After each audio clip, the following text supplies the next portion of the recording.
Dear students, अस्सलाम वालेकुम। आज हम फर्स्ट ईयर का पहला टॉपिक पढ़ेंगे, चैप्टर नंबर 2 का। चैप्टर नंबर 2 जिसका नाम है vectors and equilibrium.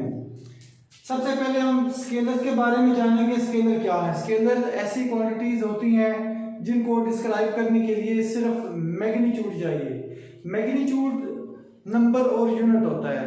For example, मैं किसी शॉपकीपर के पास जाता हूँ, उससे मैं कहता हूँ मुझे 5 मीटर कपड़ा दे दें, तो वो मुकम्मल तौर पर समझ जाता है, जिसमें 5 एक नंबर है, मीटर यूनिट है, और मजमूई तौर पर इस चीज़ को मैग्नीट्यूड कहते हैं। तो जिसको मैग्नीट्यूड से डिस्क्राइब करें वो ऐसी क्वांटिटीज स्केलर क्वांटिटीज कहलाती हैं।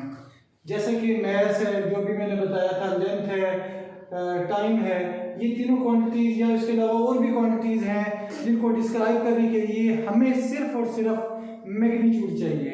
लेकिन उसके अलावा कुछ क्वांटिटीज ऐसी भी होती हैं जिनके साथ जब तक डायरेक्शन न लगाए तो उनकी समझ नहीं आती, उन्हें हम लोग वेक्टर्स कहते हैं। फॉर एग्जांपल, वेलोसिटी है, फोर्स है, डिस्प्लेसमेंट है, तो इनके लिए दो चीजें रिक्वायर्ड होती हैं, मैग्नीट्यूड, डायरेक्शन। अगर मैंने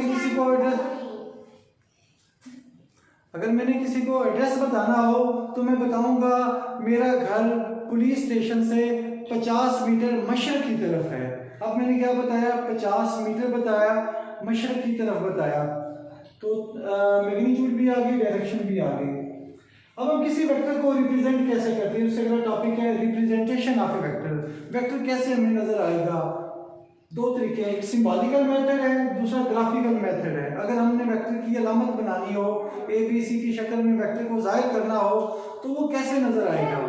दो मेथड हैं, या तो हमें बोल्ड लेटर यूज करने पड़ेंगे, जैसे देखिए ये मोटे हरूफ, ये स्मॉल भी हो सकते हैं, कैपिटल भी हो सकते हैं, या हमें बारीक हरूफ, फेड लेटर, जिनके ऊपर एरो होता है, एरो उनके ऊपर भी बनाते हैं, उनके नीचे भी लिख सकते हैं, सिर्फ लाइन भी खींच सकते हैं, बट आपके कोर्स में सिर्फ एरो का जिक्र है कि उसके अबव एरो होना चाहिए।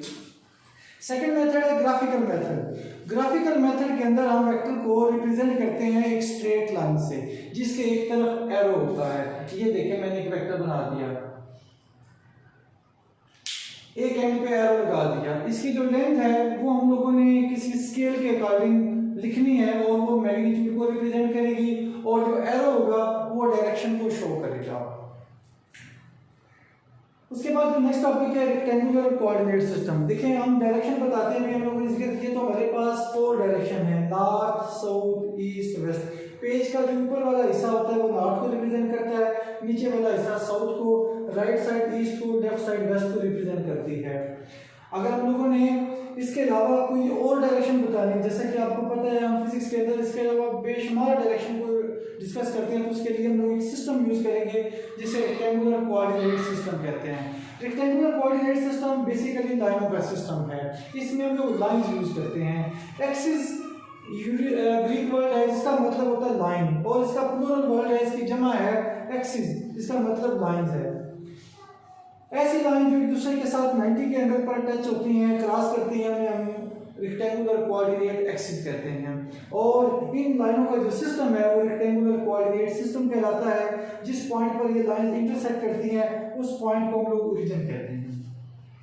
रेक्टेंगुलर कोऑर्डिनेट सिस्टम दो तरह का है, 2 डायमेंशन सिस्टम और 3 डायमेंशन सिस्टम। 2 डायमेंशन सिस्टम ऐसा होता है जिसमें 2 परपेंडिकुलर लाइंस होती हैं।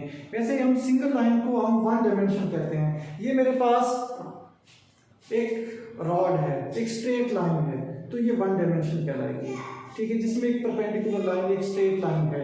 अगर 2 स्ट्रेट लाइन होगी और वो दोनों स्ट्रेट लाइन एक दूसरे के परपेंडिकुलर होंगी तो उसे 2 डायमेंशन सिस्टम कहेंगे। जैसे कि ये एक शीट है, ये 2 डायमेंशन सिस्टम की एग्जांपल है।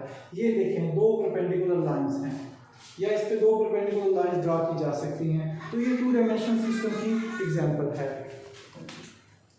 2 परपेंडिकुलर लाइंस वाला सिस्टम 2 डायमेंशन सिस्टम, इसे हम प्लेन भी कहते हैं। ये 2 लाइनें हैं, एक लाइन ये एक्स एक्सिस, ये दूसरी Y axis. X axis the horizontal line is called X axis, vertical line is called Y axis. Once again ये ओरिजिन है।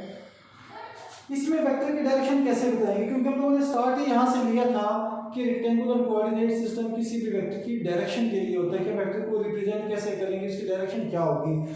तो हम इसको रिप्रेजेंट करते हैं एंगल से। वेक्टर की जो डायरेक्शन होगी वो हमें एंगल से मिलेगी, और ऐसा एंगल होगा जो वेक्टर पॉजिटिव एक्स एक्सिस के साथ एंटी क्लॉकवाइज में बनाएगा। ये देखें वेक्टर यहाँ पे है, ये पॉजिटिव एक्स एक्सिस है, इससे जो एंटी क्लॉकवाइज एंगल बनेगा वो उसकी डायरेक्शन बताएगा और इसे हम थीटा से रिप्रेजेंट करेंगे। क्लॉकवाइज एंगल भी हो सकता है, एंटी क्लॉकवाइज भी हो सकता है, बट हम लोग एंटी क्लॉकवाइज एंगल यूज करेंगे और पॉजिटिव एक्स एक्सिस से होगा। दूसरा जो सिस्टम है वो 3 डायमेंशनल सिस्टम। 3 डायमेंशनल सिस्टम में 3 परपेंडिकुलर लाइंस होती हैं, एक ये लाइन है, एक ये वाली लाइन, एक ये वाली लाइन। ये 3 परपेंडिकुलर लाइन वाले सिस्टम को हम 3 डायमेंशनल सिस्टम कहते हैं। 3 डायमेंशनल सिस्टम की एग्जांपल है ये देखें, एक लाइन, ये दूसरी लाइन, तीसरी लाइन के परपेंडिकुलर है ये ब्लैक मार्कर।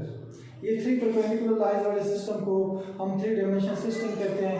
किसी कमरे का कोना हम लोग ले सकते हैं, ये देखें इसमें 3 डायमेंशनल सिस्टम है, ये एक लाइन है, ये दूसरी लाइन है और ये तीसरी लाइन है। ये इसका जो कोना है इसके 3 डायमेंशनल सिस्टम की एग्जांपल है। 3 परपेंडिकुलर लाइंस हैं, इनमें से एक लाइन एक्स एक्सिस होगी, second will be Y axis, third one will be the Z axis.